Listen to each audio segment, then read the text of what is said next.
Welcome to ప్రజా television news బులెటిన్ల ముందుగా headlines.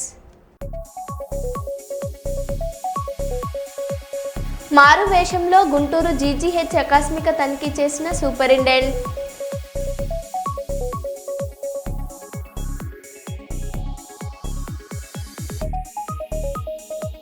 మందమర్రిలో మంత్రి డాక్టర్ జి వివేక్ వెంకటస్వామి కార్యకర్తల సమావేశంలో కీలక వ్యాఖ్యలు.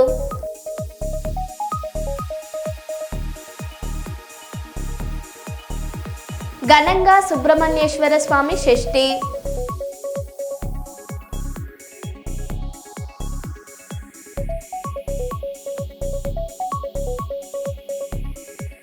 తెలంగాణపై నమ్మకంతో హైదరాబాద్ని ఎంచుకున్న సాఫ్రాన్కు అభినందనలు తెలిపిన ముఖ్యమంత్రి రేవంత్ రెడ్డి.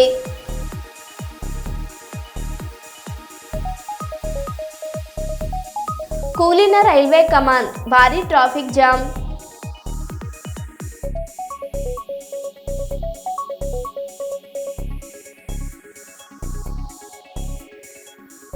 ఇక వివరాల్లోకి వెళ్తే ఆగని బీసీ నిరసనలు. ఈరోజు జైపూర్ మండల కేంద్రంలో బీసీ జేఏసీ మరియు బీసీ సంఘాలు బీసీలకు జరుగుతున్న అన్యాయాన్ని వివరిస్తూ మాకు న్యాయం చేసే అంతవరకు పోరాటం చేస్తామని, వెంటనే స్థానిక సంస్థలు నిలిపివేసి 42% వెంటనే స్థానిక సంస్థలు నిలిపివేసి 42% చేసిన తర్వాతే డిక్లరేషన్ వెళ్లాలని ఎంపీడీఓ గారికి మరియు అంబేద్కర్ విగ్రహానికి నిరసన తెలుపుతూ వినతి పత్రం ఇవ్వడం జరిగింది.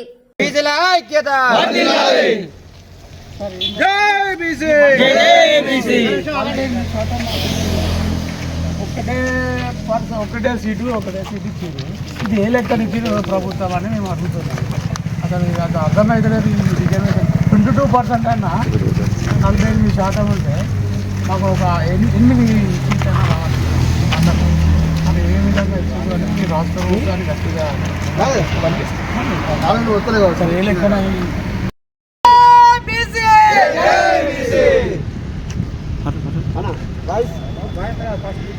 అంబేద్కర్ విగ్రహం కనబడలేదు.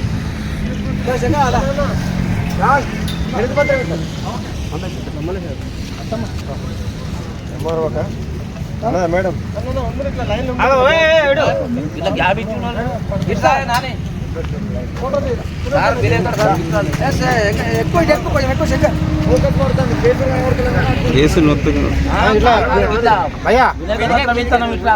మాత్రం అంబేద్కర్ వినతి పత్రం ముసలోడైనా మళ్ళా గొడవ దొరికిండు పడ్డాడు. అక్కడ దగ్గర సరిపోతుంది కానీ ఓకే. జై బీసీ, జై బీసీ, జై బీసీ, జై బీసీ.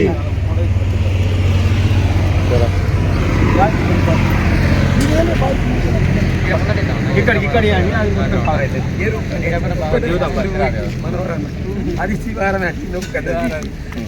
అది రాష్ట్రం మొత్తం మాకు రాదు. అందరూ రెండు వాయిస్ ఇద్దాం. మనవరం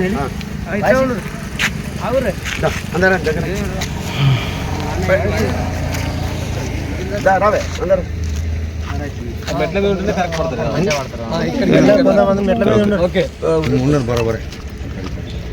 ఈరోజు మంచిర్యాల జిల్లా జైపూర్ మండలంలో బీసీ జేఏసీ మరియు బీసీ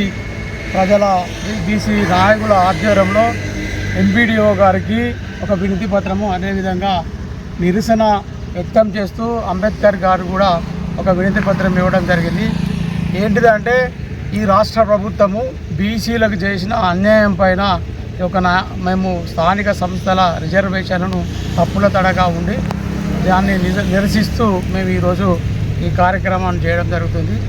ఈ రాష్ట్ర ప్రభుత్వము గత ఎన్నికలకు ముందు బీసీలకు 42% రిజర్వేషన్ కల్పిస్తామని బీసీ ప్రజలకు హామీ ఇవ్వడం జరిగింది.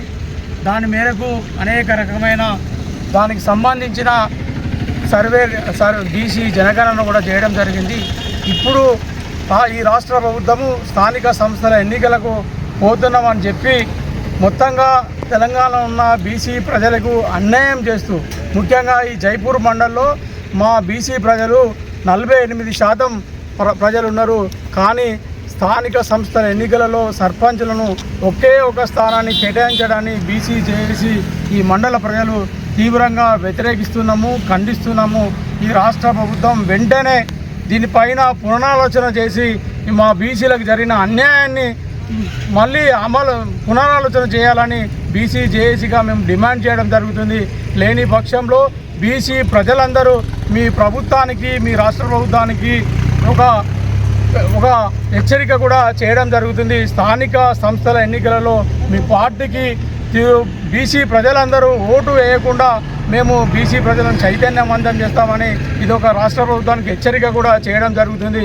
కావున రాష్ట్ర ప్రభుత్వం తక్షణమే దీనిపైన కాంగ్రెస్ పార్టీ పెద్ద నాయకులు మరియు ఈ రాష్ట్ర ముఖ్యమంత్రి స్పందించి మా బీసీ ప్రజలకు జరుగుతున్న అన్యాయాన్ని పునరాలోచన చేయాలని మేము బీసీ జేఏసీగా డిమాండ్ చేయడం జరుగుతుంది.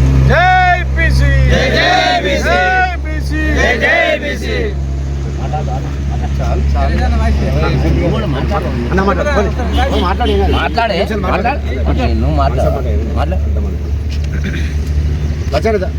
అవసరం లేదు.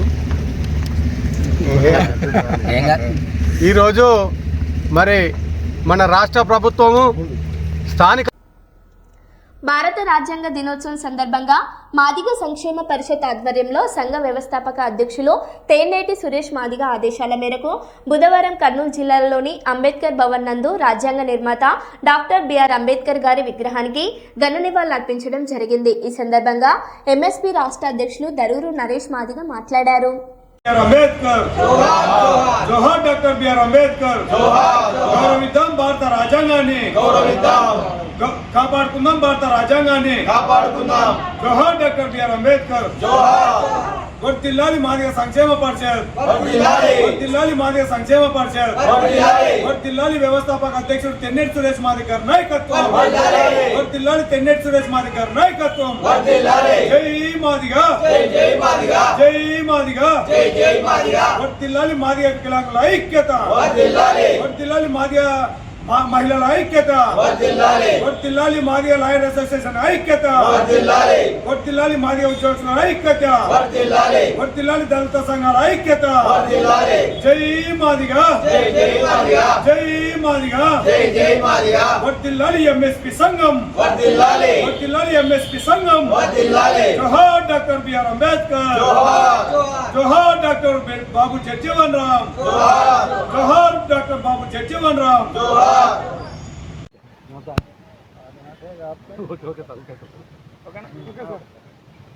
ఆరోగ్యమే మహాభాగ్యము, హెల్త్ ఈజ్ వెల్త్ అనేది మనం అందరం నమ్మిన సిద్ధాంతము. అందులో భాగంగా ఈరోజు పాత్రికేయ మిత్రుల ఆరోగ్యం కోసం ఒక అసోసియేషన్ ముందుకు రావడం, వాళ్ళకు రకరకాలైనటువంటి ఆరోగ్య పరీక్షలు చేయాలని సంకల్పించడం చాలా మంచి ఆలోచన.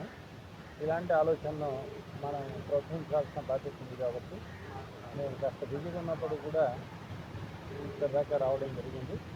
సో మీరందరూ కూడా ఆరోగ్యంగా ఉంటేనే పోషించుకోగలుగుతారు. మీ కుటుంబాలు మీరు బాగుంటేనే మీరు సమాజానికి సేవ చేయగలుగుతారు. ఎందుకంటే పాత్రికేయుడు సెకండ్ సైడ్ ఆఫ్ లైఫ్ కూడా చూడగలుగుతాడు. అంటే సూర్యుని కంటే కూడా పవర్ఫుల్ అని మరి చాలామంది చెప్తూ ఉంటారు. సో సూర్యునిలాగా మీరు కూడా ఎప్పుడూ వెలగాలని, మీ జీవితాలు కూడా సంతోషంగా ఉండాలని, అనేక విజయాలు మీరు సాధిస్తూ సమాజానికి ఉపయోగపడేటువంటి వ్యక్తులను ప్రోత్సహిస్తూ సమాజానికి నష్టం కలిగించే వ్యక్తులను ధైర్యంగా ఎదురెదురు పోరాడాలని ఆకాంక్షిస్తూ అందరికీ జయజేలు, అందరికీ ఆరోగ్య ప్రాప్తి రస్తూ, అందరికీ ధనప్రాప్తి రస్తూ.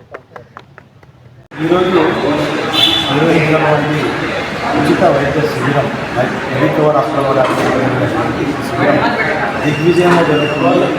చాలామంది మిత్రులు వచ్చి ఇక్కడ ఎన్ని రకాల వైద్య పరీక్షలు చేయించుకున్నారు. చాలా గమనించలేదు. ఎందుకంటే వాళ్ళ ఆరోగ్యంపై వాళ్ళు శ్రద్ధ వహిస్తూ వాళ్ళ పలు రకాలమైన రకరకాల వైద్యులు ఉన్నారు ఇక్కడ. వాళ్ళతో వాళ్ళ సజెషన్స్, వాళ్ళకి కావాల్సిన మందులు అయిపోయినాయి, వాళ్ళ సూచనలు ఇవ్వడం జరిగింది. ఈ వైద్య శిబిరంకి సక్సెస్ చేసినటువంటి మా జర్నలిస్ట్ సోదరులందరికీ పేరు పేరున మేము కృతజ్ఞతలు చేశాము. కర్నూలు కలెక్టరేట్లోని రెవెన్యూ అసోసియేషన్ భవన్లో ఈరోజు జర్నలిస్టుల మిత్రుల కోసం ఉచిత వైద్య సేవలు నిర్వహించడం జరిగింది. ఇప్పటికే చాలామంది జర్నలిస్టులు అందరూ వచ్చి రకరకాల వైద్య పరీక్షలు చేయించుకొని వాళ్ళకున్న సమస్యలను తెలుసుకోగలిగారు. అలాగే భవిష్యత్తులో కూడా ఇలాంటి వైద్య శిబిరాలు నిర్వహిస్తూ ఉంటారు. టెక్నీషియన్లు అందరూ ఎన్ని పనుల్లో ఉన్నారు. కేవీ సుబ్బారెడ్డి ఇంజనీరింగ్ కాలేజ్ అధినేత రావడం జరిగింది. ఇదికే దాదాపు 100 మంది జర్నలిస్టులు వచ్చి చెకప్ చేయించుకోవడం జరిగింది.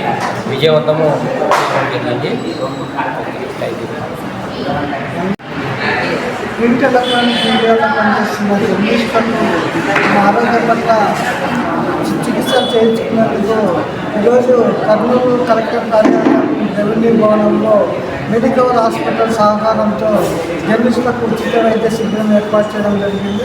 అందులో భాగంగా వినికిడి సమస్య, ఈసీజీ, బ్లడ్, బీపీ, షుగరు, మిగతా వాటి అన్నిటికీ మేము చెకప్ లాంటి వైద్య పరీక్షలు సహకరించాలని మరో 3-4 రోజుల్లో అద్దాలు అవసరమైంది వాళ్ళకి అద్దాలు ఉచితంగా ఇవ్వడం జరుగుతుంది కనుక మీరు అద్దాలు ఎవరైతే అవసరం ఉందో రాసినారో డాక్టర్లు మీరంతా అద్దాలు కూడా 4 రోజుల్లో వచ్చి తీసుకోగలరని సభాముఖ్యంగా మేము తెలియజేస్తున్నాము. నల్గొండ జిల్లా మిర్యాలగూడ పట్టణంలో గురువారం జరిగిన ప్రమాదం స్థానికంగా ఉద్రిక్తత సృష్టించింది. ఐకేపీ ధాన్యం లోడుతో ప్రయాణిస్తున్న లారీ రైల్వే ట్రాక్ వద్ద ఉన్న కమాన్ను ఢీకొట్టడంతో అది పూర్తిగా కూలిపోయింది. చిట్యాల మండలం పిట్టంపల్లి నుంచి వెంకటాద్రిపాలెం రైస్ మిల్లుకు ధాన్యం తీసుకెళ్తున్న సమయంలో ఈ ఘటన చోటు చేసుకుంది.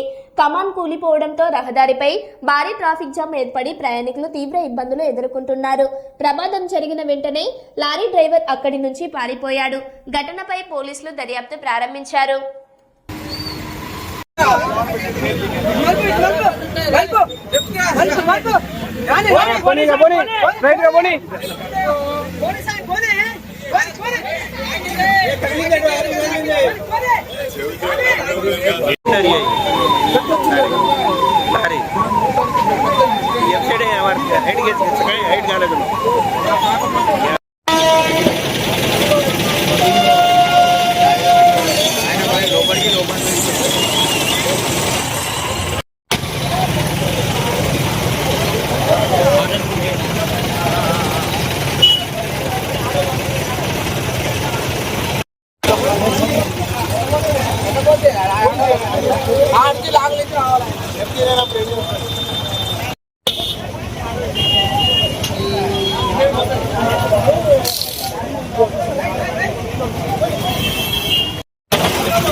రెండు సంవత్సరాల నుంచి ఇది నడుస్తూనే ఉందండి. అవతల గేట్ ఏమో హైట్ ఎక్కువ ఉంది, యువతల గేట్ హైట్ తక్కువ ఉంది. దీని మీద గుంటూరు కానీ వివిధ అధికారులకు, రైల్వే అధికారులకు ఎన్నోసార్లు చెప్పడం జరిగింది, కానీ నిర్లక్ష్యంగా వేయిస్తున్నారు. ప్రతిసారి కూడా ఏదో లారీ హైట్ తగ్గుతుందని కేసు చేయడమే తప్ప వేరేదేం లేదు. దీన్ని పట్టించుకోవట్లేదు. 2-3 సార్లు కూడా కొత్తది వేపిస్తా అని ఇస్టిమేట్ కూడా వేయించారు, మాకు చెప్పడం జరిగింది. ఇక్కడ ప్రతిసారి మా లారీ అసోసియేషన్ నుంచి దగ్గరుండి మొత్తం మేము చేపిస్తూనే ఉన్నాం, కానీ ప్రతిసారి ఇదే నడుస్తుంది. వాళ్ళ నిర్లక్ష్యమే. ఒకసారి వచ్చి మొత్తం ఇస్టిమేట్ వేసి మొత్తం కొత్త చేపిస్తామని చెప్పారు, అది వదిలిపెట్టారు, గాలి వదిలిపెట్టారు. మొన్న కూడా ఇంతకుముందు అది మొత్తం లేచిపోతే దాన్ని మట్టి గొంత తీసి మట్టి పూసి నామమాత్రం వేసిపోయారు. ఇది వాళ్ళ నిర్లక్ష్యం తప్ప లారీ వాళ్ళు 100% ఈ ఐకేపీ రైతులు తీసుకుపోయి ప్రతి ఒక్కటి హైట్ ఉంటుంది కాబట్టి ఈ రైతులతో లోడ్ చేసి కూడా చాలాసార్లు మేము చెప్పడం జరిగింది, కానీ ఇదేం పట్టించుకోవట్లేదు. దయచేసి దీని మీద లారీ వాళ్ళ మీద ఎటువంటి కేసు కాకుండా నిర్లక్ష్యం వహించిన అధికారులపై చర్య తీసుకోగలరని కోరుచున్నాం.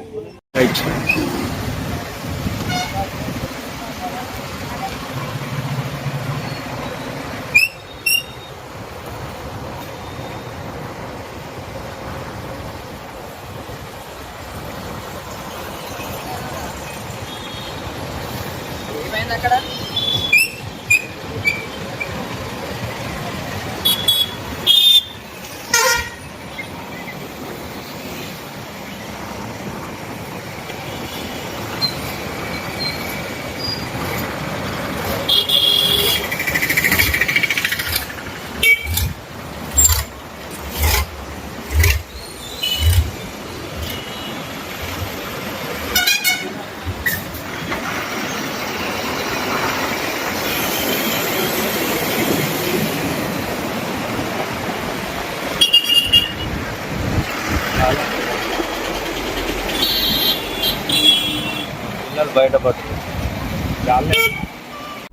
తెలంగాణ రాష్ట్రంలో ఎన్నికల నగర మోగింది.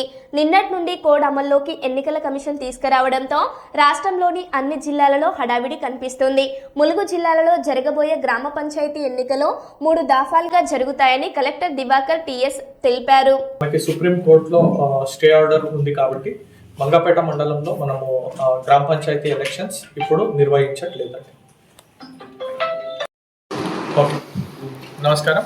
ములుగు జిల్లాలో మనము నిన్న స్టేట్ ఎలక్షన్ కమిషన్ ఆధ్వర్యంలో నోటిఫికేషన్ ప్రకారంగా 3 విడతల్లో మనము గ్రామ పంచాయతీ ఎలక్షన్స్ కండక్ట్ చేయబోతున్నాము. Phase 1, phase 2, phase 3.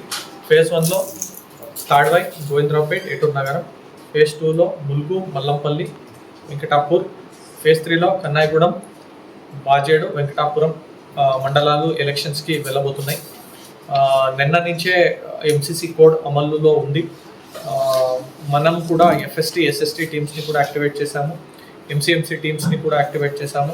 Assistant expenditure అబ్జర్వర్స్ని కూడా మండలానికి పంపాము. Already training 2 rounds ROs and పిఓస్కి అయ్యింది. మళ్ళీ ఒక రౌండ్ ట్రైనింగ్ ఈరోజు రేపు కూడా ప్లానింగ్ చేసుకున్నాము. సో మనము క్యాండిడేట్స్కి అందరికీ చెప్పేది ఏంటంటే అడ్మినిస్ట్రేషన్ తరపు నుంచి 100% free and fair election conduct చేయడానికి అందరూ అధికారులకి స్పెసిఫిక్గా ట్రైనింగ్ ఇవ్వడం జరిగింది, ఎలక్షన్ ట్రైనింగ్. క్యాండిడేట్స్ కూడా సహకారంతో అన్ని రూల్స్ని పాటిస్తూ ఎలక్షన్ని సక్రమంగా నిర్వహించాలి. ఒకవేళ ఎవరికైనా ఏమైనా ఇబ్బందులు, ఏమైనా క్వశ్చన్స్, కన్ఫ్యూజన్, ఏదైనా వాళ్ళు క్లారిటీ కూడా చేసుకోవాలి అని ఉంటే మండల స్థాయిలో, క్లస్టర్ లెవెల్ స్థాయిలో మనము హెల్ప్ డెస్క్స్ క్రియేట్ చేశాము. డిస్టిక్ లెవెల్లో కూడా ఒక డిస్టిక్ కంట్రోల్ రూమ్ కూడా మేము పెట్టాము. ఎవరైనా ఇన్ఫర్మేషన్ కావాలి అనుకున్న వాళ్ళు సంప్రదించవచ్చు. మీకు అన్ని రకాల సపోర్ట్ డిస్టిక్ అడ్మినిస్ట్రేషన్ తరపు నుంచి మనము చేస్తామని చెప్తాం. సింగరేణి డిపెండెంట్ ఉద్యోగాల విషయంలో కాంగ్రెస్ ప్రభుత్వం ద్రోహం చేస్తుంది. కవిత 129 మంది అన్ఫిట్ కోసం పెట్టుకుంటే కేవలం 23 మందికే ఆమోదం. కార్మికులకు ద్రోహం చేసే నైజాన్ని కాంగ్రెస్ ప్రభుత్వం బయట పెట్టుకుంది. తెలంగాణ జాగృతి తరపున ఎట్టి పరిస్థితుల్లో దేనికి మేము అంగీకరించాం.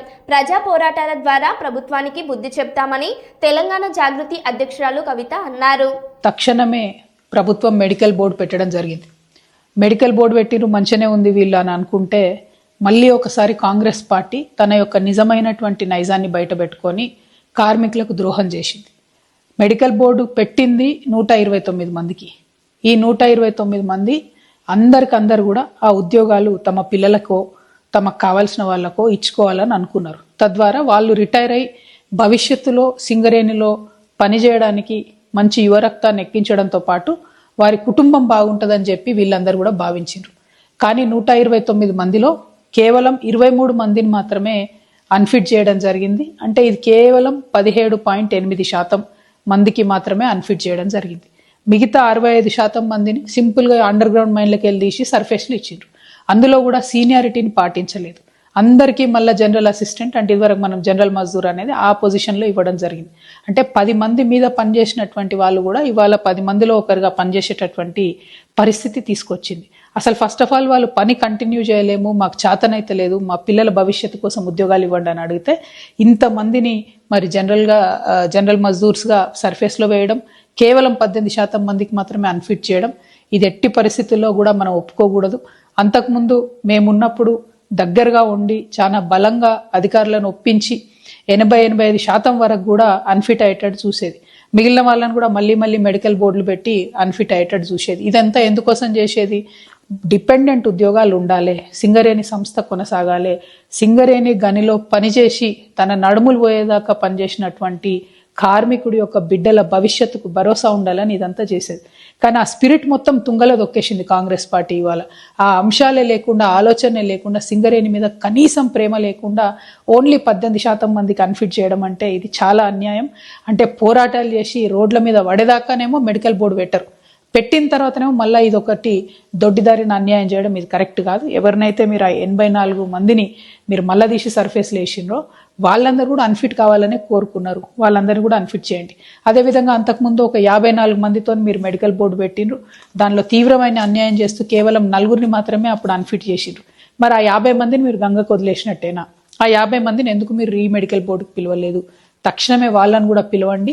ఎవరెవరైతే స్వచ్ఛందంగా వాళ్ళ జాబ్స్ వాళ్ళ పిల్లలకి ఇచ్చుకోవాలనుకుంటున్నారో అది ఇవ్వడమే ప్రధాన లక్ష్యంగా పనిచేయాలి తప్పితే అది ఇవ్వకుండా వాళ్ళని ఆపడం కోసం మీరు పనిచేస్తూ ఉన్నారు. ఇది కరెక్ట్ కాదు. ఈ వైఖరిని మేము తీవ్రంగా ఖండిస్తూ ఉన్నాం.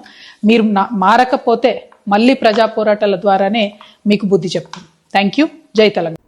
తెలంగాణపై నమ్మకంతో హైదరాబాద్ని ఎంచుకున్న సఫ్రాన్కు అభినందనలు. ఎయిర్ఫోర్సెస్ రక్షణ రంగంలో తెలంగాణ వృద్ధికి ఇది ఒక మైలురాయిగా నిలుస్తుంది. భారతదేశంలో ఇది లీప్ ఇంజిన్ల మొట్టమొదటి మెయింటెనెన్స్, రిపేర్ మరియు ఓవర్హాల్ సెంటర్. 1000 మంది సాంకేతిక నిపుణులు, ఇంజనీర్లకు ఉపాధి లభిస్తుంది. ఇది మన స్థానిక ఎంఎస్ఎంఈలకు, ఇంజనీర్ కంపెనీలకు కొత్త వ్యాపార అవకాశాలు కల్పిస్తుందని ముఖ్యమంత్రి రేవంత్ రెడ్డి అన్నారు. Minister for civil aviation Mr. Ram Mohan Naidu ji, Honorable Minister for Industries and IT, Telangana State, Sri Duddilla Sridhar Babu Garu, Chairman, CEO of Safran. We are proud to welcome Narendra Modi ji for this landmark event. I congratulate Safran for choosing Hyderabad for such big investment. Thank you for your trust and continued partnership with Telangana. This new facility marks an important milestone for Telangana's growth in aerospace and defense. It is the first ever maintenance, repair and overall MRO center for LEAP engines in India. This facility will employ over 1,000 skilled technicians and engineers. It creates new business opportunities for our local MSMEs and precision engineering companies. Today, we also lay foundation for Safran M88 military engine MRO. This MRO will support Indian Air Force and Indian Navy. Hyderabad is a major aerospace and defense hub for India. We have more than 25 major global companies and over 1,500 MSMEs. Our progressive industrial policy, our MSME policy, is ranked amongst the best in the country. Our world-class infrastructure and dedicated aerospace parks and SEZs have attracted several mega investments from leading global companies. We are now top choice for highly complex precision engineering projects.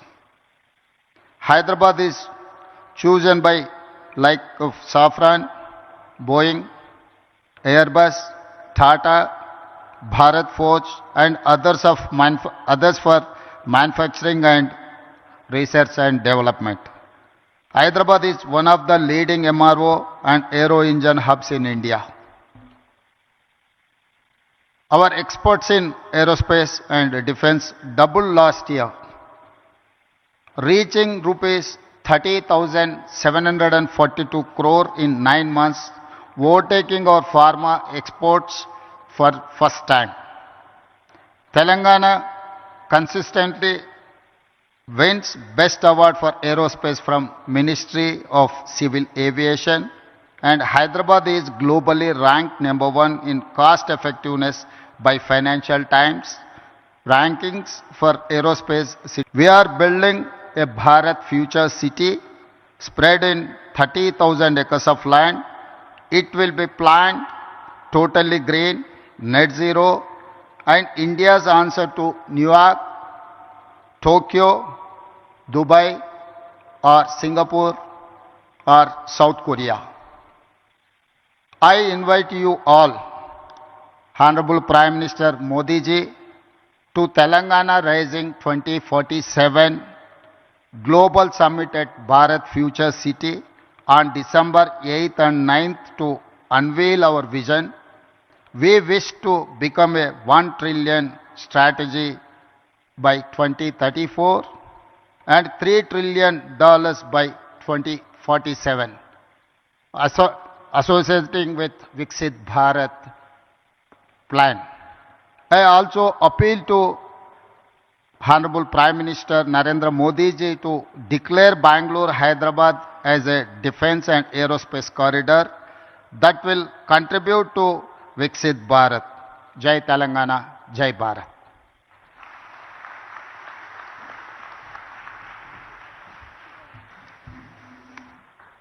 Thank you, Honorable.